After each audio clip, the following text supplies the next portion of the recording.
Thank you very much, Shox. Great analysis on the day, guys. Looking forward to 8 whole games of that. It's a long haul here at Worlds, but we're ready for day 2. And what a banger to start us off, Eddie. Yeah, I already love the conclusions that people have jumped to after a single day of performances. You know, like, obviously LCK, now the greatest region to have ever existed, 4-0 on the day, looking to continue their win streak here against EDG. I mean, I think a lot of people would come into Worlds generally and say LCK is the greatest region to ever exist. They've won the most world titles. But, Team I mean, you say that, but I think that a lot of the sentiment was still that the LPL dominance, you know what I mean? Like, expectations were that LPL are the new kings of League of Legends, all 4 teams. Many people tout being able to get out of the group stage, but it was the LCK that did start with the 4-0. Let's see if they can continue their win streak today as T1 goes up against a long-time rival in the form of EDG. I want to say it took us 30 seconds to get our first Kings in, so great job on that. It's definitely a European casting desk. Let's get through these bans. So T1 on the blue side, get rid of Scouts, LeBlanc, the Rise as well, and then Flandre's Lucian expected in that top lane. I love this. Thank you, EDG, LPL. You're a genius region. The cat is back in the hatch. She's back in the bag. She's banned from this game. No Yuumi here.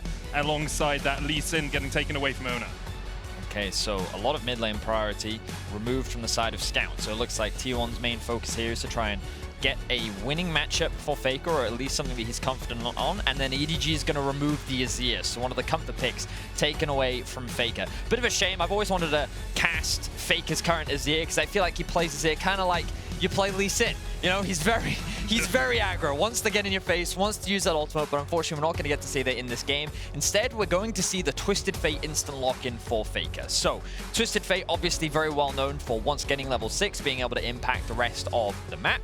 So we'll see what he's able to do with that. Perhaps their game plan is to try and shut down EDG's bot side, which is touted as one of, if not the best duo bot in the world. Yeah, Viper very much seen as the best AD carry in the world generally, and Mako, so much experience on his shoulders, was actually one of only 2 players on this EDG roster that was there when these 2 teams met last, all the way back in 2017. Then he was on the wrong end of a 0-2 scoreline. Today, he'll be trying to get redemption for that. Graves picked up for EDG in the top lane, though. Oh, could, of course, go jungle. Could, of course, we have seen a little bit of Graves mid, but the expectation is, after Flandre played it yesterday, that he will take it back into top. Yeah, I think that's one of the great things about Graves right now in the meta is that you can flex it between top and jungle if you so choose. But yeah, primarily I think that it is a little bit stronger up towards the top side of the map, especially as a blind pick, because it seems that many teams haven't found a reliable answer into the Graves top, especially running that fleet footwork. You have so much sustain, you have so much wave clear, you have the dash and the ultimates to add that extra safety. Like, he's a difficult champion to gank, he does well into many matchups, and he does seem to be like one of those safe blind pick tops that many teams are aiming for right now. I think part of his power is the flexibility within the build itself, right? You can pick it blind and then you can go bruiser, you can go heavier into damage, you can build more sustain. Yesterday we saw Bloodthirster as an early item on him as well, just for that extra sustain through some of these fights. Sylas picked up as an answer to the Twisted Fate, no surprises there, matching the roam ability with that hijack. And we're going to have a full top side of the map locked in for T1. Jace up towards the top itself for Kana, and Oner will be taking Xin Zhao. I wouldn't be surprised to see EDG match that right now, given that we assume for now that the Graves is going into the top lane, the Sylas into the mid. They could just grab themselves something like a Jarvan if they wanted to. We heard on the analyst desk, we heard Lyric talking about how JJ is more of that role player. And right now, I think one of the things that EDG needs is a little bit more engaged. So I think that you have a pretty good dive comp already with just Sylas and Jarvan in tandem with each other. You have a pretty solid mid-jungle, but of course, the devastating and terrifying Twisted Fate gold card into a Xin Zhao on your face is going to be a very terrifying prospect as well. So pretty strong mid-jungles from either side. Mid lane likely to be a big factor as we move further into this game. But now the bot lane is going to be the focus as we move into the second half of the draft. I wonder if we'll see EDG get rid of the Ezreal here alongside that Thresh, just remove any dashes from Gumayusi on this AD carry. It's not his most played, only a 40% win rate on it over summer, but still something he's very comfortable on. Although I think Teddy, out of the 2 AD carries for T1, would be more associated with Ezreal itself. Misfortune taken away by T1, a pick that was ubiquitous with draft yesterday. Saw it basically in every single game. Very strong after her ult buffs a couple of patches ago. Well, Aphelios is the other one that really stands out to me because, especially when you think back to the finals for EDG, it was Viper's Aphelios in those team fights that was absolutely demolishing FPX. And I feel like that is going to be the primed, or the go-to pick, the one that everyone wants to get their hands on. And And with the support bands continuing to come through for EDG, this Aphelios is really what I'm keeping my eyes on. Will T1 choose to ban it away, or will they say, we have an answer for it? Because right now, T1's draft is very topside focused. You know, you have the Jace, you have a roaming Twisted Fate, and you have a very proactive early game jungler in the form of Xin Zhao. If they wanted to pick something safe, and you assume that Viper is going to go for something like the Aphelios, which is now going to be removed, Ezreal is a very safe blind. So it seems that, you know what, they don't want to have to match up against it. So the question is, what will Viper now go for? He obviously has a very deep champion pool. He's played a wide plethora of different champions. So the question is, what will he choose to go for in a composition like this? Looks like they might be saving it for last pick. Just want to see what the enemy AD carry locks in. There's the Leona, continues that wombo combo composition with the Sylas, the Jarvan diving in. Leona, of course, with the Solar Flare. Teams so well with the Cataclysm. Bit of a volcano of doom there for EDG.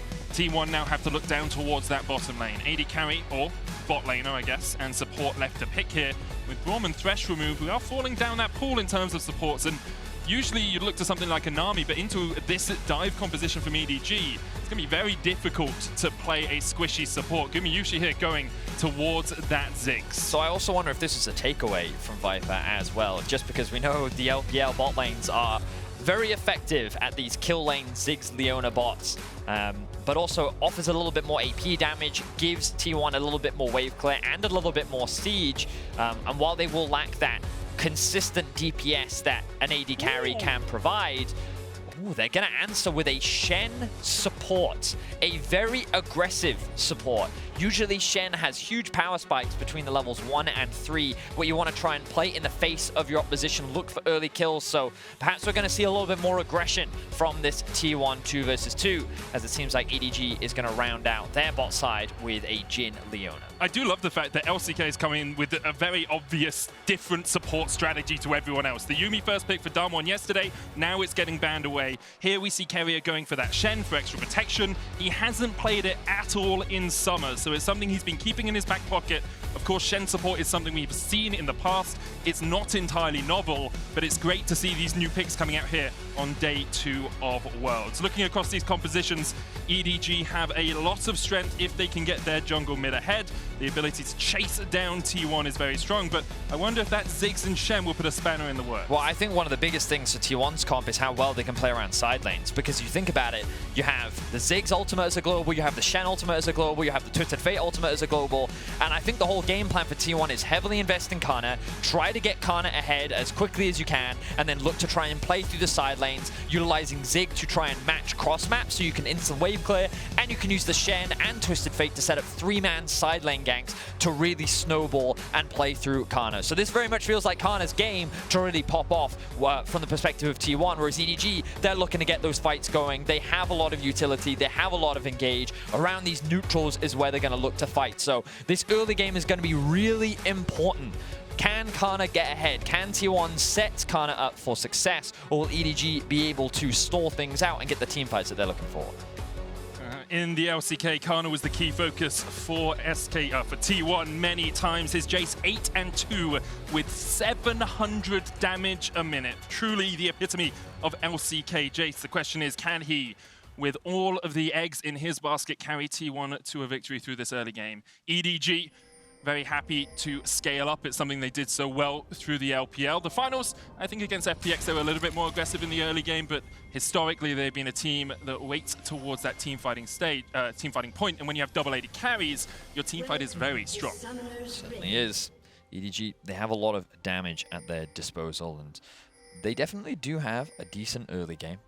But I think that when you kind of look at how they scale, and I think one of the big things for Jhin in particular is I always think about him as he struggles into tanks because he only has 4 shots, right? And while those shots hit hard, when you're going up against a front line, it can be very difficult to get through. However, when you look at T1's comp, you're saying, oh, actually, this front line, not that terrifying.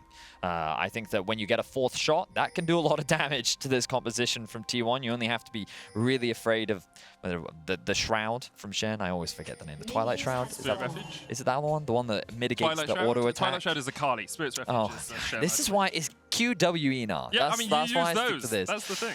Anyway, the thing that blocks auto attacks from Shen is basically the only thing that Viper really needs to be afraid of. Anyway, jungle pathing is always funny to me because I was talking to Kadro about this, and he was like, yeah, so Oner almost exclusively does a full bot clear into topside gank. Okay. And he does it pretty much every single game. And it looks like he's going to do the same thing again.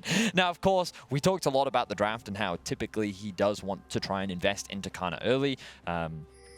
So it shouldn't be that surprising, but you can see that pings from EDG are coming down. They have information, and because Gumayusi and Keria also assisted with the pull, this will give Viper and Mako the ability to get that early push. Meanwhile, JJ isn't going to have a leash, so he's going to solo clear. He's going to be a little bit behind Oner, but it looks like he's going to look to match, except doing mirror on the other side, going from top side to bottom. The T1 bot lane knew that this is what you buy into when you pick Ziggs Shen on the bottom side of the map. Yes, you can trade, and Shen does have some windows, and Ziggs does have some windows, but most of the time, you're going to be standing back, you're just going to be farming against this Jhin. Leona just letting them push into you. Oner was pinged out there on his Razor Beak. Ward spots him, so EDG have full awareness of where the T1 jungler resides. Let's have a quick look at Faker here, because this is what we see often in pro play, how people use their prio to get early information. Unfortunately for Faker, he wasn't quite able to drop that ward on the Raptors, so they don't have full information, but they can be pretty confident that JJ is pathing from top side to bot. The problem for T1 is largely that no one pulled for JJ, so they don't have concrete information as to where they are, where he is. They just likely have a rough idea of where they expect him to be.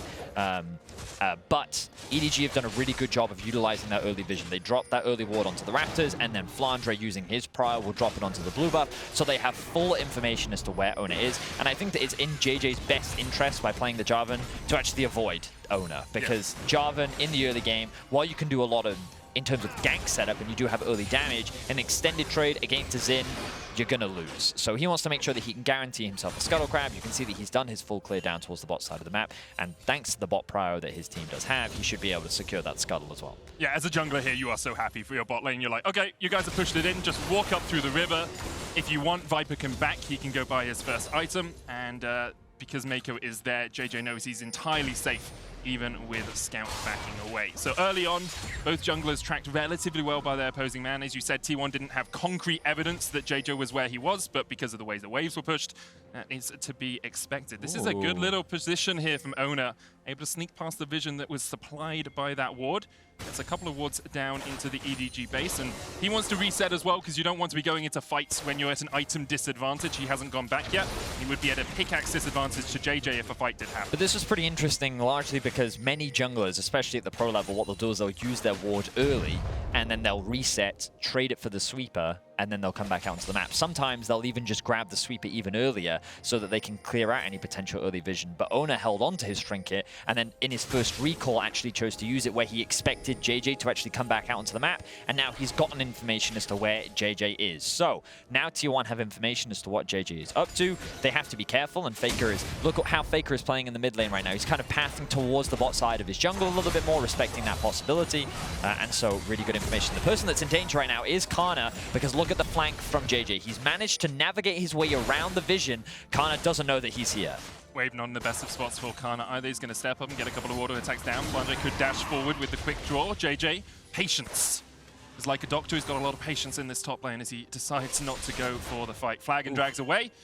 And I wonder why EDG decided not to pull the trigger there. I think the main reason was Kana never quite overstepped. You know, you always have that line where you know that, hey, if a player goes past this point, even if they flash, there's still a good chance we can get that kill. But Kana, great patience there, because he knows that his jungler's not on his side of the map. So he instead shows that respect. He says that JJ is somewhere around the top side. If I overstep, the risk of me getting ganked is very real. Faker's not level 6 yet, and while he does have TP, we probably don't win that 2 versus 2 anyway. So really good respect there from Kana. And so far in this early game, it's just a lot of information trading. Both teams playing around where their jungler is, what information they have. And in terms of the farm, everything looks very even. But now that level 6 has come through, Oner's going to miss the ward in that. But surprised he didn't actually check that. So Flandre is just going to use his ult, and now it's going to get spotted out. So yeah, just overall very safe. You can see a couple of attempts here and there. But now that the level 6 have come through, this is where EDG really need to be careful of what Faker is up to. But remember, Scout can always steal that ultimate away and is able to follow alongside in the event that Faker tries to do something a little bit sneaky somewhere on the map. The last time these two mid laners met up in 2017, it was Faker who came out on top, but EDG had leads in both those games, Vedius. 10,000 gold ahead in the first one before Faker's Shockwave found them all, and 5,000 gold ahead in the second one before, once again, Faker was able to pull a clutch play out. Historically, it has gone in T1's favor, although EDG did deny the first ever MSI title from T1 back in 2015. It's kind of crazy, like, we heard Shox talking about it, right? We're at a point in League of Legends where organizations and rivalries have literally spanned over years. And of course, this doesn't look like a huge number of games in terms to really create a rivalry, but because of the impact that some of those games have had, you know, the fact that it was EDG that denied T1 that MSI title, it was T1 that denied EDG getting out of groups, that because of the significance of those results, that is where these rivalries have started to grow from. And of course, many players are different, but those rivalries still stay the same all the less. For now, though, still very even between the two teams. You can see T1 with a slight gold advantage. I think by and large, that's coming from the Twisted Fate passive. But yeah, I think that for now, EDG is pretty happy with this. The fact that nothing has gone too wrong, the fact that Faker hasn't been able to, as of yet, find successful play, but I wouldn't be surprised to see T1 go on the offensive. Look at this. Carrier making his way up towards the top side, will be spotted out. Owner right behind him, and look, Faker's in the fog of war. JJ is now a little bit worried. Flash away from JJ, Carrier with the flash follow as well. Destiny used by Faker, but T1 unable to find the EDG jungler. They do get pushed in the top lane here, which means Kana should be able to secure a plate with a little bit of assistance from their support. This is such a pleasure to watch, Medic, because... Words are struggling today, we'll get him out. Because you can see how aware both teams are. JJ was looking at the minimap and saying, Fake is missing, Carrier is top, Owner is probably somewhere in between the two of them, so he positions himself in a way where he can get out should anything happen. And now it's EDG on the offensive. Flash, then play the chasers on, Owner pops the Crescent Guard, but JJ jumps onto him with the Cataclysm and his first blood over to Mako. Kana now has to flash the wall. EDG able to collapse on the top side Rift Herald. Great collapse coming out from EDG. They're able to punish the fact that Owner is isolated in the river. They have the numbers advantage, and there's no way for him to escape. A lot of flashes were burned there on the side of T1, but it is EDG. They end up coming out on top. They equalize the gold once again, and they will find themselves with the Rift Herald. Great stuff in this early game from EDG. EDG just able to hamper any plans. T1 had to get Kana ahead and then obviously get the kill over onto Mako as well. Not really the target you want it on, but getting your support a little bit more tanky. As a support player myself, just give them all the kills, you know? Get them the gold. Locket's great. It does everyone a shield. You don't need damage if you have shielding, Vedi. Hey, I mean, the tankier the front line and the stronger the engage, the easier your team fighting is. Exactly. Am I right? Love those supports, because they support you. Now, I think that with this Herald, EDG have some options. So they could, if they wanted to, use it mid lane. Oh, hang on, JJ. He doesn't have Sylas, but Sylas has TP, and you can TP. No. Oh, he stole the Shenalt! No flash, Shenalt coming out as well, and Owner is down. Scout steals away the Stand United, as you say. EDG get their second kill on the board. I was looking at the minimap and I was thinking, whoa, JJ, I don't know if this is a great idea because T1 have the numbers advantage here. But what I didn't realize was that Scout in the previous fight had already stolen Carrier's ult, and they were saying, you know what, we know where Owner is and we can punish him. And that's exactly what they do. Really great play there from EDG, and it is Scout that ends up picking up that kill. And what I was going to say is they can use the Herald. I think they should use it either mid or top. The reason why you would use it mid is to deny Faker the ability to roam as easily as he normally would, because he won't have access to that tower and that extra bit of security. Alternatively, you can throw it top. Put Kana a little bit further behind than what T1. Remember that he's one of the main parts of this composition that you ideally want to try and play around, especially utilizing those side lanes. And if you remove that tower from him, you only make it harder for him to side lane against someone like Flandre. So that's kind of what I expect EDG to do with this Herald. Of course, they still have plenty of time left to use it. Let's see what they decide to do. I just had a quick mosey, and Scout having 2 global ultimates to steal away benefits EDG so much. Hijack is on an 80-second shorter cooldown than Destiny. So if Scout steals away the Destiny, then 80 seconds later, he can steal away the Stand United. He's on both sides of the map at the same time a lot of this game, and becomes very difficult for T1 to make those objective plays. Destiny coming out onto the top side. JJ underneath the tower with Flandre. He's going to try and defend. There's the Destiny. Faker underneath the tower. Smoke screen stops him from locking in the gold card. And will just force EDG to back away. Just fantastic awareness once again from EDG. The positioning from JJ, he doesn't leave his top out to dry, and every single time T1 is saying, we want to make this top lane play. We talked about it extensively in draft, right? We said like, top lane is what T1 want to play for. They want to try and get Kana ahead. They want to take down this top tower. But nope, Mako's on his way. JJ's already in position. The TP is up and ready to go for Scout. Like, EDG is just so aware of what T1's win condition is, what they want to do, and they are denying it. For the time being, as long as they just prevent T1 from doing what they're doing, that EDG is, as a byproduct, getting what they want. Because they will be able to play towards these neutral objectives. They can play towards these team fights. And they should be able to come out on top in the 5v5, which, as a team, they are often praised so much for. Yeah, team fighting is absolutely sublime. JJ it still has that Rift Herald as well, Vedi. It's about a quarter of its cooldown left, 2 minutes before plates fall, but the Rift Herald will expire before that. So it looks like he is just going to put it down in the mid lane. Scout steals away the Destiny. Faker's still half of its way before it comes back off cooldown. So EDG can just get this charge in. Scout waiting in the wings to make sure the Rift Herald gets in, make sure he gets the gold, and because of that, EDG about 1,000 gold ahead. Mako once again moving away from the bottom lane. Both of the AD carries, or the bot laners with the Ziggs and the Jhin, have been left a little bit on an island as their supports look to make plays on the rest of the map. Mako spots that he's on a ward, so we'll just clear that out and work his way down through this river. We can see how topside focused this game has been because of the lack of Drake being killed yet, right? Yeah. We're 12.5 minutes in and neither team has even looked at that Drake. And again, it's because EDG is saying, we don't care. We want to make sure that Flandre is totally fine. We want to make sure that Kana doesn't get ahead. And you know what? The Drakes can come a little bit later. We'll get them. We'll get to it. Look, the pings are coming down right now, in fact. But Mako will be spotted out on a ward. And it's like such an interesting vision game. And it's just really impressive to me to see how both of these teams are leveraging their vision and how they're playing around it. But most impactfully, it's a matter of how they recognize each other's win conditions. Oh, Scout's actually going to use the TF ult to get back to base. He needs to get back to Boris. He was shutting his shop in about 3 minutes' time. He was like, I have to get back quickly on this base. Reminds me of old Rek'Sai Ultimate with the farm alarm. I remember, yeah. I do remember that. Yep, that was, as Kadra liked to put it, that was tempo. Well, no, I'm using it in the wrong context. But the point is, you get really big tempo advantage from it, right? Because you like, not only do you decrease the time of your back, but you also then get back out onto the map so much faster. And you can see the look, Scout's already back in mid lane, will have the push in mid, and now he's going to move into the fog of war, start creating some threat, but because he's going to get spotted out by some vision. Not as scary. T1 got tempo murdered, I guess. Something along kind of. Because the problem with the word tempo is it means so many different things to so many different people, and it's why we don't often use it on the broadcast. In League, it has a very specific meaning, right? Which is very much. Basically, it's who gets to make the play first on the map, you know? And the easiest way to think of tempo is who. You have tempo if you're back out on the map first, because it's kind of like your turn is an easy way of thinking about it. But right now, EDG have control. So they have denied all vision in the river.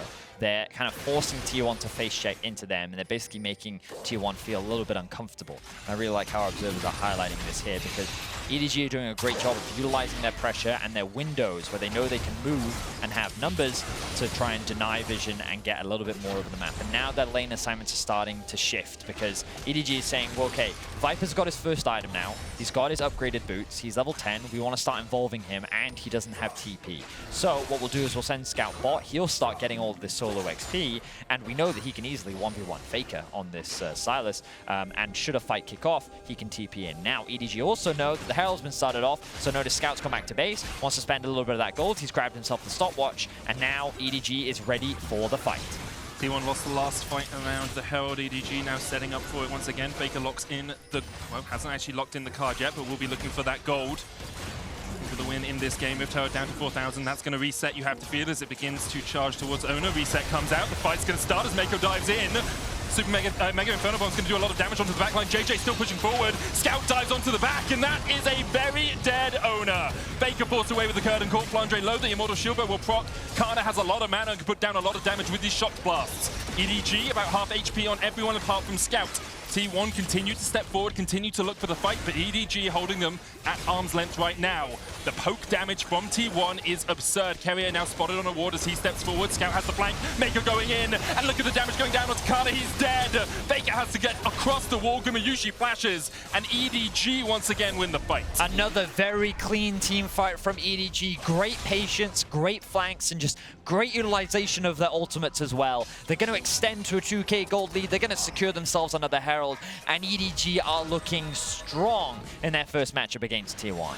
EDG just finding such coordinated fights in the middle of that after they killed off Oner. It looked perhaps like T1 had a chance just to poke them, to prod, to get some extra damage down, but then Kana went a little bit too deep and EDG collapsed. As you say, 2,000 gold lead now for EDG. So again, just look at the patience here from EDG. They don't need to overcommit just yet, but the second they see Oner out of position, that's when they go in. The Shen ultimate that is stolen by Scout is then used to come in. And then look at this Leona ultimate here onto the backline. Oh. Zones 2, stuns 2, which means that even if they wanted to help Oner, they couldn't. Now, of course, EDG funneling into this choke point is a great position for Gumayusi and Kana with all of their poke, but then EDG patiently wait for the re-engage. They find themselves another pick, and T1 ends up struggling. And you can see that T1's ability to start a fight is actually very reliant on Oner. He goes in, he uses ultimate, he buys a little bit of time, maybe Faker can ult behind someone, but their actual engage tools are not great. They have great poke and they have great globals to try and attack side lanes. And it looks like they're trying to find another pick here on a side, but great vision once again from EDG will deny T1 this opportunity. And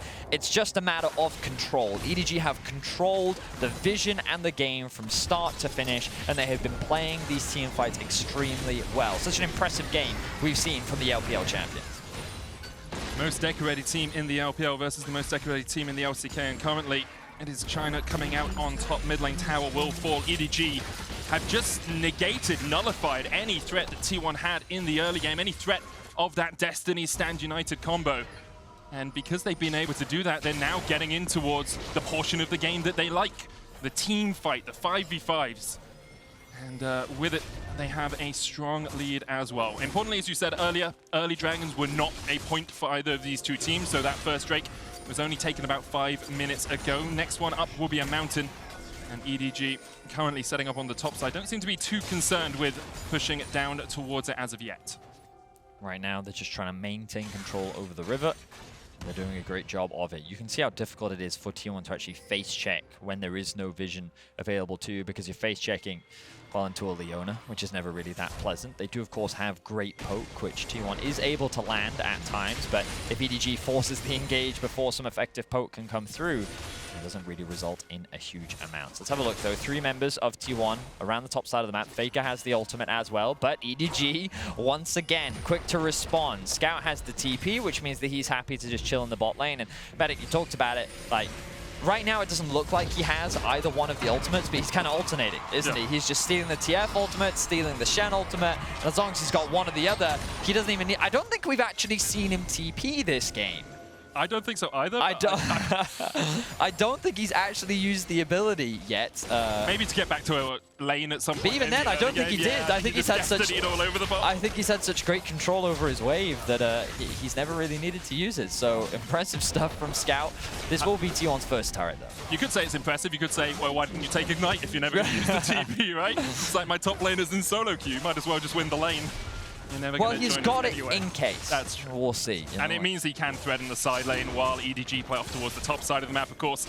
A little bit of jostling, a little bit of joking. We know the TP on the Silas works out, and he's looking to trade onto Faker here. The Everfrost's going to lock Scout underneath the tower, but here comes Mako, waiting for the wave to push in, just trying to keep Faker from going forward. There's the Stand United as Keria is going to join this solo player coming out. Cataclysm for the follow-up. Keria with a good double stun. Faker with stopwatch. Stun cards coming out. And now T1 are looking to the fight on the bottom side. JJ down. Kana calls coming out. Scout diving underneath the tower, but he almost falls as well. They managed to kill off Kana, but Scout is in for a world of hurt as he comes out of this one. Mako getting chased to the top side. Stolen away to Stand United. Faker's down. And now underneath the tower that no longer stands, EDG continue to advance. Gumayusi finally joining the fray. Good dash forward there from Blondres. He looks for the damage onto Oner, but both teams will disengage with a 2-for-1 lead for EDG. Wow, I think that was a big overcommitment from EDG. They really wanted to force that fight, but Faker did a great job of stalling things out with the Shen ultimate and the stopwatch. But EDG, they were able to collapse that bit sooner. Gumayusi could not join the fight. And with a great ultimate coming out from Viper, they're able to turn it around. So let's have a look at this new Axe Effect replay and see how things pan out. So here's Faker. Notice how separated Mako and JJ are from the rest of the team. Scout can't offer any damage. The stopwatch buys a lot of time. The TP comes through from Kana, and then JJ ends up dropping. But here, look, the ultimate from Viper, dishing out damage onto the backline. Scout's able to buy time. And then this play from really nice shot from Viper. And then look, he steals away the shells. And then look at how big the shield is. Because of course he's scaling it with AP. Then they secure themselves the tower. And they tried to grab themselves a couple more kills, but T1 end up escaping. So a very fine line EDG walked in that fight. It could have been a big opportunity for T1 to turn it around, and had Gumayusi gotten there a little bit earlier, if he'd had that TP available, that fight could have ended very differently. But still, EDG, they remain in control. 4K is the gold lead, 2 towers to their name and 2 dragons. You talked earlier about rivalries between some of the best teams. Not that many games played, of course, between T1 and EDG across their history, but there was a small semblance of last time they met in this game. Of course, EDG have a strong composition as the game goes on. T1 don't have the full-on engage tools that they had with the Rakan Orianna last time, but with the EDG in a 5,000 gold lead, I'm sure a lot of EDG fans at home will be thinking, I've been in this position before and we weren't able to close it out. Let's see if they can lock it in and secure their spot at the top of their group. I mean, I feel like I know the history, you know, of EDG, and the analyst did a great job of summarizing it too. EDG have had a lot of expectations on their shoulders. They've been considered favorites in the past, and then it was always in the group stage where they would often show weakness, and then they could never quite get past the quarterfinals, right? But this EDG feels different, man. It feels different. They feel like this is the biggest caster curse you could ever lay on a team. If they go 0-5 from here on out, we'll see if they can keep doing it. Ona's going to get chased down. They're all of EDG able to collapse, and perhaps they do feel a little bit different. They killed the T1 jungler, and then they look up towards the Baron. It's just, this game, in my opinion, has just been a great demonstration of really high-level lead from EDG. They have such a clear understanding of T1's win conditions. They've played around Vision extremely well. They've taken smart fights, and I think that the bot fight was probably the most aggressive that they have been so far this game, and could have been that window. But now, they've started off the Baron. Mako caught out. Yeah, down to half HP. Scouts coming in with the TP. Here comes the curtain call. Faker looking for Mako, but he's locked up with the solar flare. Faker still gets the stun card outside. United's going to keep him alive for the moment. Scout trying to get across the wall. T1 still trying to fight this one. They have stopped the Baron being taken, and that is the most important point. Kana, no TP, but he is still in the middle of this fight. Ona respawns, and he's going to rejoin the fray as quickly as he can. EDG will back away. And Faker and T1 did a great job there of stopping the Baron from happening. TP is coming in. T1 might look just to start this one off immediately. They know EDG alone. There's a window here, thanks to the fact that Scout has already used his TP, and many EDG members are low on HP, so T1 see this as an opportunity, given that Ona's now back on the map, to force a successful fight. Let's see if it works out. Flandre full HP though, Viper down to half. Mako forced away, no solar flare for him. Scout off towards the top side, has the flash, has that engaged potential. JJ as well. Flash Cataclysm, very much a possibility. Destiny coming out, there's a blast going to the back of the pit. Carrier tries to get onto JJ. They jump into the pit with the Cataclysm coming out. It's Ona who secures it. Scout low in the middle of the pit. Gumayusi and Faker just trying to act on the sidelines here, trying to back away. Carrier forced up towards the top side. Baron secured by T1, but the fight will go well and truly in EDG's favor. Carrier dies at the end. Only 2 members of T1 survive. But a really great play still from T1. The decision, the window that they had to at least get a little bit more control back into their hands, they were able to take advantage of it.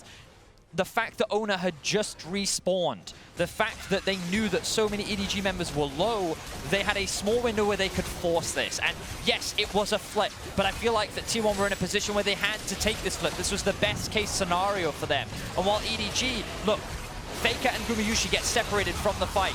Ona, in a 50-50 smite here, is able to secure it before losing his life, and then Gumayusi ends up doing so much damage on the backline that they end up getting themselves a couple kills as well. Ona is just the sacrificial lamb here. Carrier is forced to lose his life as well, but 2 for 3, Baron in your back pocket. If I'm T1, I'm pretty happy with that. And only 30 seconds before it, Vedius was talking about how great the map play was from EDG. So T1 do get the Baron. Red Bull Baron power play up and available for them. EDG now with 3 Drakes. Cloud Soul is the possibility, and it wouldn't be an LCK versus LPL game without a Cloud Soul on the horizon.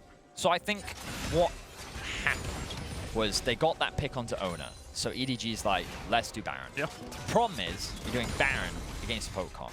And so T1 recognized that, and they don't overcommit, but EDG used it as an opportunity to force a fight. Hey, we have a numbers advantage. We didn't burn a lot to get that kill onto Ona, so let's force Baron to force them to come to us, and then we re-engage on them. But T1 patiently navigated their way around the fight. They don't get hard engaged on, and because Oner is now back onto the map and EDG have no HB bars, T1 then see a window where they can force the Baron.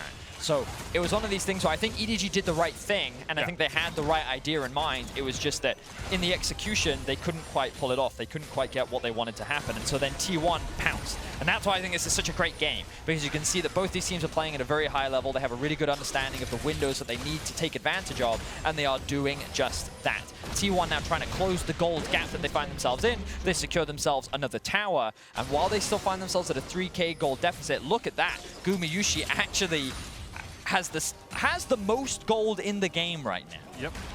Which is interesting considering how much T1 decided to focus the top side in the early game. Gumayusi, of course, Zig's very good at taking down towers. The Satchel Charge does a lot of damage. He's obviously picked up some plates throughout the game as well. But almost 300 farm at 27 minutes is going to stack you up in terms of total gold. The Baron about to expire, though. Only an extra 500 gold taken off it on top of the 1,500 you get for it. However, T1 will be very happy with the delay of game, because if EDG had taken that Baron, it felt like it was pretty much game over. It certainly felt that way. The thing is now for T1, they can just buy more time, you know? They were falling further and further behind. Levels was something that was really going to be a big struggle for them, but it's going to get better. And one of the cool things about Xin Zhao into Jarvan is that Jarvan kind of falls off later on into the game, because all he really is a knock-up and an ult. He doesn't really have kill threat on many people, because a lot of his damage comes from his passive, and then there's a cooldown. Whereas Xin has his ultimate, which mitigates so much damage and can tank a lot, and can just act as a pretty effective frontline. So in terms of the junglers, even though Oner is 1 in 5, he's still going to offer a lot of value just with these two items in isolation. So it's one of those things where I look at T1's comp and I'm like, well, if they can take advantage of their poke, if they can actually look to try and find picks on a side lane, the fact that Gumayusi is now level 16, we've got an interesting game on our hands, because what felt like a clear one-sided affair for EDG, T1 have found a narrow way back into the game, and now they have options. It's 27 flashbacks, I'm just going to say it again. Karna at 3 items now is a lot stronger on this. Jace didn't get all that gold funneled into him in the early game, but still farming up a Storm and able to get himself into a pretty strong position. 2 items complete on Gumayusi as well. Those 2 key poke members for T1, both very strong. I wonder where Gumayusi will go next. He's got an Oblivion Orb. You can see there's some healing reduction picked up on the side of T1, but I wonder if he'll finish out that Morello's or if he'll decide to go towards Rabadon's third here with that needlessly large rod.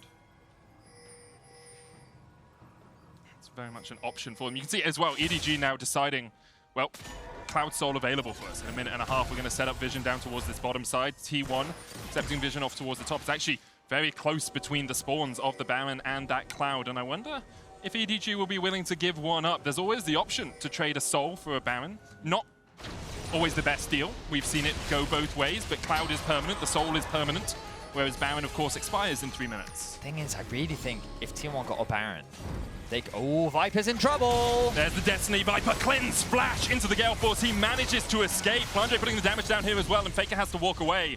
Viper was in trouble. Both Sums burnt on the EDG AD carry. Such a narrow window once again, and T1 pounce. I feel like both teams are hyper-focused right now, because you can see Viper recognized, he was like, uh-oh, I have picked the wrong spot to base in before the T1 members even showed up, and he was quick to run to the wall because he recognized that's my best out.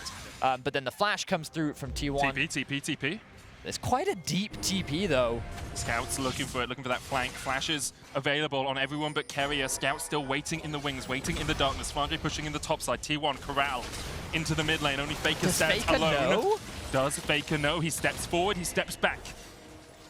Oh, to be in the mind of Faker for a second, because right now his positioning could cost T1 everything. Scout backs away. T1 gain priority in the mid lane and work their way up towards the Baron right now. They're going to start it up. Flandre's on the Drake. Flandre's on the Drake, and EDG now 4 members strong can push against this. That Drake's going to be down in about 4 auto attacks from that Graves. Oner, half HP, Conan Call coming out as Viper looks for the damage. Fake off towards the side, Scout chasing him down. Scout will land the root, the Soul of Fire going down to the Faker as well. And with the Zenith Blade, he has to pop the stopwatch. Cloud Soul secured for EDG, and Faker is down as well. EDG win the fight on both fronts. Beautiful pick coming out from Scout. It was that dance between the 2 mid laners, hiding in Fog of War, but the moment Faker threw out his stun card, he revealed an opportunity for for Scout. Mako with the immediate follow-up from the ultimate. EDG are going to secure themselves the soul. They're going to get themselves the Baron. And just like that, EDG snuff out T1's chances. 5,000 gold now, their lead. Cloud Soul in their back pocket. And the good thing about a Jhin is you can be impactful even without your summoners. Viper there just pops the curtain call well out of range of anyone on T1 and is able to put the damage down and get those slows. Faker trying to find an avenue to approach the fight, but just couldn't get it. Scout now level 17 on this Sylas. Highest level on the game, teamed up with Flandre, 3 levels ahead of Faker. Yeah, it's an awkward position for T1 to be in right now because I feel like both Scout and Flandre, they're difficult to deal with in a side lane. You know, we haven't really talked about Flandre at all this game, but 4-0 and 4 on this Graves has not really made a mistake from what we've seen so far, and is like a massive damage-dealing threat in a side lane. Very difficult to be able to push out on 1v1. And so, like, a lot of your hope relies on the poke coming out from Gumayusi and potential damage that you can get before a good fight, but the Elder spawning soon. I don't know if EDG really need it because their game plan should be to set up control of a mid-wave, look to use their numbers bots. Is that a TF ultimate? No, I just misheard. And you can see them doing it right now. They're pushing in through bot lane, they're pushing him through mid. Faker was forced to go and catch the top wave. And this Baron buff does reduce the impact of that wave clear. But wherever Gumayusi is, means that EDG just doesn't have to be and they can secure these towers. Of course, Baroned up minions a bit more tanky than normal minions as well, meaning Gumayusi will struggle to work his way through them even though he can put down that explosive minefield. EDG playing those 2 lanes well. Solar Flare coming out, there's the curtain call as well. Faker takes a chunk, Oner trying to block for them, but Keria still found with the 3rd shot. 4th's about to come out. It hits Oner as the Crescent Guard falls. Cannon Minion surviving here. Scout still in the mid lane. There's a whole wave that T1 now have to deal with. Cannon Minion dies down towards the bottom side, but the mid lane inhibitor tower will fall as well. Scout just buffing up those double cannons. The shot blast does land, but Flandre and Viper very easily heal that back up.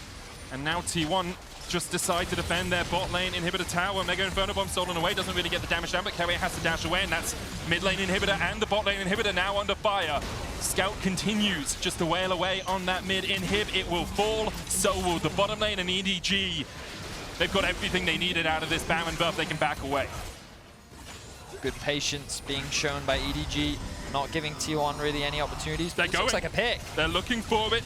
They can't quite catch out Flandre, who manages to flash and escape and continue unkilled here at Worlds. Didn't die yesterday, yet to die today. Same with Scout. EDG solo laners just having a barnstormer of a performance so far here in 2021.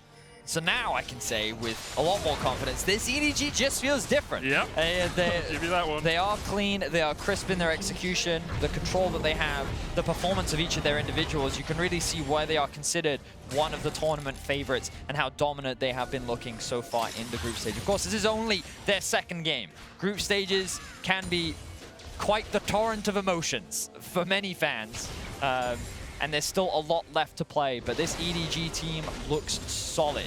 And with only 1 inhibitor left, with the Elder Dragon spawning in 2 minutes time, you feel like that this game is done and dusted for EDG. It's just a matter of how they close things out. The biggest struggle for them is Gumayusi and the amount of wave play that he does have on this Ziggs, and it does just make sieging that bit harder, especially without the Baron buff. They do, of course, have the option to just go for the all-in dive. You know, Solar Flare, Scout diving in as well with the Abscond Duck Cataclysm. You can just focus down Gumayusi. Question is that the wisest idea? Instead, you can just wait for the super minions to start doing work in the middle and the bottom lane and get this wave pushing in. The top wildcards will clear it out just a little bit, but still T1 have to deal with 4 members of EDG pushing in here. Scout taking away a red buff. And going back to base. Going back to base, he has TP. Just your classic solo queue mid laner. Yep. He knows his priorities. Of course, as you rightly said, he does have the TP and can join at any moment. He's going to use that in the mid lane to create another point of pressure. Viper and Faker just trading blows right now. I love the rapid fire cannon on Graves, because it means you can do what they just did to Faker without having to be that short range, you know, shotgun 80 carry that Graves so often is. Flandre just chipping away at Faker, forces him to go back. Destiny available for T1, but are they going to pull the trigger? Are they going to look for a final fight in this game? Because you have to feel if those super minions in the bottom lane get any closer, it's going to be very difficult. Curtains open as EDG look for an encore of the last fight, and they will once again just force T1 back. T1 unable to find their fight, unable to find a moment, a gap in the armor of EDG, and now with 3 inhibitors down, T1 very much on their last legs. Viper has so much damage at his disposal. Can he use the 4th shot there? I was curious as to whether we get to see how much damage he could do. But EDG, they're going to respect it. They know that if they overcommit and they die, they lose Elder. And that is not something that they want. So they're going to be happy with their 3rd inhibitor. They're going to make their way back towards the Elder. Or are they going to set up a trap? Ona caught out, rooted immediately. Crescent Guard will come out. There's the stopwatch as well. Scout is on the longest of flanks here, and Ona is able to flash away Keria. Forced out by Scout. The chains come down, and Scout's on a rampage. Cataclysm follows it up as EDG look to rout T1 in the doors of their base. Only Keria, Gumayusi, and Kana survive, and they're going to get forced away. Kana dives in, but just doesn't have the damage. The Jace was not strong enough to carry T1 through that fight, and EDG are now knocking on the Nexus. Look at Scout. He's cutting off the escape route for Gumayusi. He's going to get himself another kill. EDG are going to wipe T1 off the map, and EDG are going to look to go 2-0 in the group. That one was personal for Scout as he takes down T1 4 years after their last defeat. EDG 2-0. An impressive game from EDG overall. I still liked a lot of what we saw from T1. Yeah. There was a lot of really good playmaking. We could see that their game plan was clear and they did everything that they could to try and execute upon it. It was just that every time they were shut down by EDG. And in the one window where they had to take advantage of that Baron, they took it. And the small windows where they could find picks, they really did take it. And while I do think that EDG showcased that they were the better team today, T1 clearly showcasing that you can't afford to underestimate them, and they're definitely a strong contender in this tournament. Definitely agree with you there, Vedius. It was a masterclass on proactive defense from EDG in the early game. Just nullified any chance that T1 had of making that top lane snowball, getting Kana out of control. And because of that, EDG's composition just came online, and they were able to win out all those team fights around objectives. And that will end Korea's win streak for now. They are now 4-1. Overreactions, guys. LCK is overrated. Anyone that said they were good, just, you know, you're wrong. That's exactly what I would say. We've got some more insight on this matchup after the break, as EDG are undefeated so far here at the World's group stage. Is that the next one? EDG are the best team in the world, 2-0. Well, maybe.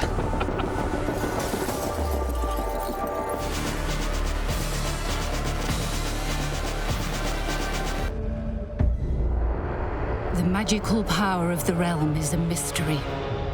Like a guardian, it is with you always. Defending you, charging you, watching over you like... Actually, it's not magic. It's this Cisco network. The power behind every gank, every combo, every mind-blowing moment. At League of Legends World Championships.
Disappear, I'm your eraser. Ain't the cut just like a razor. Murked up in this world, my blazer. I got all the boys on me. I got all the lines on ring. Not there, turning heads. I got all the eyes on me. Baby face, 걸어 들어와. 유행선두차. 원하지만 못하잖아. 애가 찾아나. You like roll, Helly, you don't go. 난 알지, I know. 준비해, cause I like the ball. 멈추지 않아. 말할래, 그게 like a bag. 그거 말고 bye. 믿어봐, 그만큼 크게.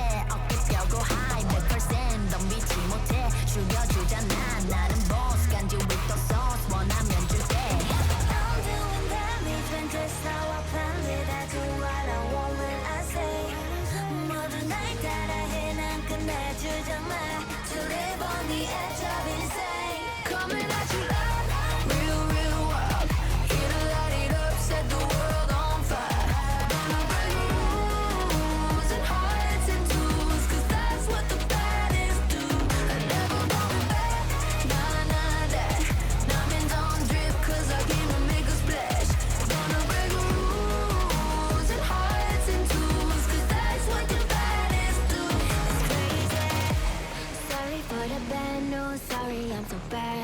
only took a minute for me to get what you paid. Sorry for the bad news, no it makes you sad. There for a minute, baby, you should pack your bags. Way that I look should be breaking the law. If I don't got it, I take what I want. My circle small like a round of applause. You know that I love the sound of applause. You know I mean everything that I said. When you see me coming, get out of the way. Back in the sleigh, back and I'm better and ready to stay. I'm doing damage when just how I planned it. I do what I want when I say. 모든 날 따라해 난 끝내주잖아. To live on the edge of insane. It's crazy. Sorry, not sorry for being the best. 언제든지 내가 좀 내. Look at the gold, all on my chest. Look at the gold, call it a flex.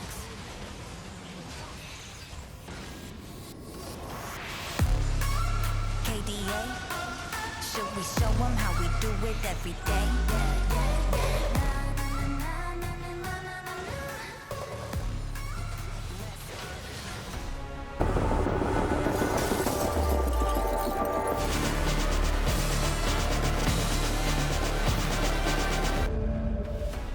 Welcome back, everyone, to the State Farm Analyst Desk, where EDG are 2-0 so far here at Worlds 2021, and they took down LCK's T1 in a clash of titans.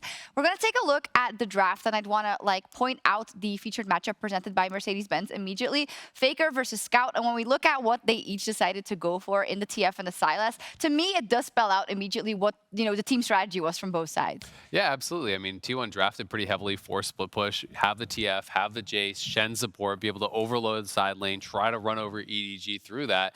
And Sylas, it's more about matching. It's more about the team fighting. The ability to steal some of these ults, obviously, did give him the options to actually answer when T1 looked for side lane plays. But it was a really interesting draft, I think, from T1. Yeah, I mean, again, even just how the two drafts interact into each other, it's always cool when you have two very different win conditions coming out. Again, very obvious, 1-3-1 against Teamfight. Who is going to execute better and be able to take over the game with their win condition? And this is where I think it gets a little hairy, right? Because when we look at T1 and how they played in the LCK, they were always hyper-focused on Herald, right? Yep. The best Herald team in the LCK, but also an over-reliance on that. And I feel that EDG kind of read them like a book, and I know that we were all scratching our heads a little bit at T1 going for the first Herald specifically, and then also for the second one. Yeah, absolutely. I mean, this is something that they have like a bizarre obsession with Herald. No matter what, they're going to go to Herald. They're going to fight for it. They did this all in the LCK. Yes, they had the #1 Herald control. They like to pick Jace. They like to go top. They have, the highest JP towards top lane. They play through Herald, and they're going to show up and fight you at every Herald, no matter what the situation in the game is. If they draft scaling, if they draft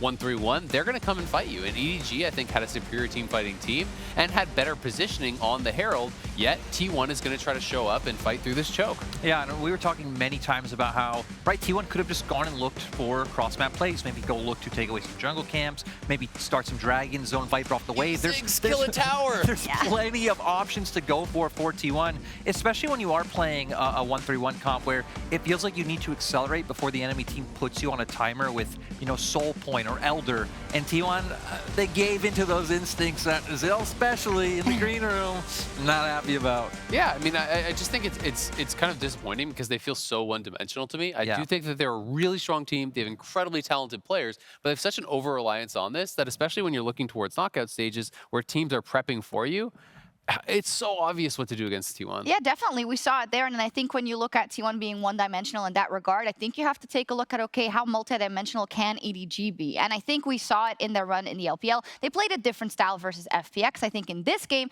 they said, we know you're going to go for topside pressure. We know you're going to go for Herald, so we're going to be ready. Something that was also interesting to us, Lyric, was Mako, who is usually glued to Viper, because why would you not be? He's really awesome. In this game, though, he said, no, I'm going to roam with my jungler because that is what the game needs. Yeah, this is one thing I love seeing from EDG this time around was how involved Mako was on the map. That was always the big question mark for EDG in the LPLs.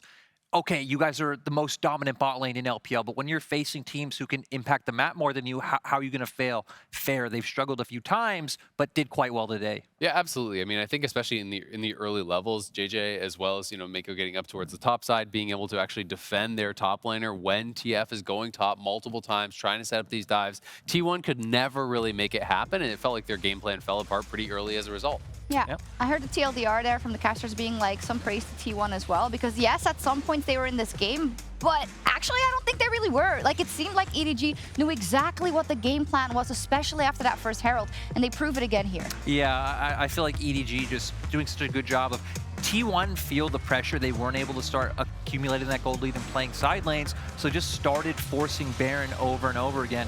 But with this Jhin, EDG have such nice long-range engage, and EDG are so decisive with being able to get on these targets. They force T1 off, and T1 just can't find a way back into the game. Yeah, we have to also call it out in this one. I think that these are the situations in where you can see where the synergy of a team lies, and you see what Faker was trying to do there in terms of, I need the flank, maybe I can gold card someone and get the fight going my way. But again, EDG says, we're going to look for you because we know that you're going to be there, right? So, I don't know. I don't have as much praise for T1 after that game, but again, we might be looking at a very strong EDG, but I think the lessons here are for T1, you need to diversify your playstyle if you're going to get further, especially with the eyes on the best of fives. At the very least, draft towards what you're going to do, right? If you're going to draft 1-3-1, then play 1-3-1. Instead of going to Herald, you have a Ziggs, the best sieging champion probably in the game. Just kill bot tower, accelerate your gold lead, then use that to be able to compete maybe better in the 5v5, or just draft like Kennen and Leona and hard engage and show up to the Herald with a really good 5v5 comp and try to outfight them. That's the thing, right? I mean, you can't change the wheel coming into a tournament like this. Just draft where you're strong, pick a bunch of early game champions, play towards the top side, and just hope it works out. You've been doing it all year. Yeah, I feel like we've gone a bit harsh on T1, but I think it's because we always have such high expectations. But we got to remember, as said at the top of the show as well, this is a team that needs to earn everyone's kind of respect again that they had in the past, and they're slowly working towards that. This was not the best start. Yeah, I mean, I think they're an incredibly strong team, but you're going up against EDG, who is challenging for the World Championship, and that's where SKT wants to be. And they need to show that they're on the level of Damwon, that they're on the level of EDG if they want to win another trophy. I love the way you put that. And for more on EDG's win, here's Lore with Viper. Thank you very much, Shox and Viper. Thank you so much for joining me. Congrats on grabbing this one for EDG. You had an answer for every play T1 was throwing at you in the early game, so I want to know more about communication and early game plan to overcome this global base composition from T1. 우선 승리 정말 축하드리고요. 인터뷰 너무 감사드립니다. 오늘 초반에 T1이 시도했던 그런 모든 것을 ADG가 완벽하게 받아내면서 굉장히 좋은 움직임을 보여줬거든요. T1의 글로벌 조합을 어떤 식으로 막아내고자 하셨나요? 우선 상대가 내려갔을 때 이제 뱀픽에서 내려갔을 때 뽑은 조합이 너무 극단적으로 약간 사이드를 보는 조합이라서 그걸 의식해서 우리가 좀 게임을 해야겠다고 생각했던 것 같아요. 처음부터. So at the end of the draft, we could just tell that this is an extreme side lane comp. So we were keeping our eye on that concept of their draft. And you sure you had an answer to that every time, but still T1 managed to pick up the Nash War in the mid game. Did you think it delayed the game a lot, and were you worried at any point? 네, 그럼에도 T1이 중반에 바론을 한번 가져가는 순간이 있었잖아요. 그 플레이가 게임을 약간 지연시켰다고 생각하시는지 그 당시에 조금 걱정되는 부분은 있었나요? 게임은 좀 길어졌는데 사실 별 걱정 없었어요. 너무 이미 게임이 좀 기울었다고 생각했고 우리가 뭐 엄청 던지는 것만 아니면 질 수 없겠다 생각했어. Well, the game got slightly extended, but we weren't worried about it at all because, I mean, the game was getting extended anyway. And as long as we don't throw, we knew that we would be able to close out the game. And you really kept it in your hands. Now, Viper, the question that I have for you, you gave the LCK their first loss in the World Championship here. You were playing for the LCK before this year, so how strong is the region for you? 네, 그래서 LCK에게 첫 패를 안겨주셨잖아요. 그리고 바이퍼 선수도 LCK에서 활동하셨던 선수로서 올해 LCK의 전력에 대해서 어떻게 생각하시나요? LCK 올해도 늘 그래왔지만 올해도 엄청 강한 것 같고 특히 좀 미드 쪽이 좀 특별히 강한 것 같아요. Just like always, LCK, they are very strong, looking super strong, especially on the mid lane. And now ADG looks so strong, but I want to know, was it anything special to play against your former region today? 그러면 이전에 활동하던 지역을 상대하시는 데 있어서 조금 더 특별했던 그런 느낌은 있었나요? 좀 색다르고 느낌이 그래도 우선 이기는 게 첫 번째 목표였어가지고 딱히 그런 느낌은 없었고 게임에만 집중했습니다. Well, I mean, it was something new for me for sure, but my utmost goal is winning, so I only focus on the game. Focus on the game and focus on your team as you should. And now EDG is 2-0 in the group stage. That's all for us on this side of Europe. Viper, 감사합니다 for this interview. Jason, thank you for the help on translation. We're going to take a short break and we'll be back in a couple minutes with Rogue, who have a mountain to claim as they will face off against Damwon Kia in a short.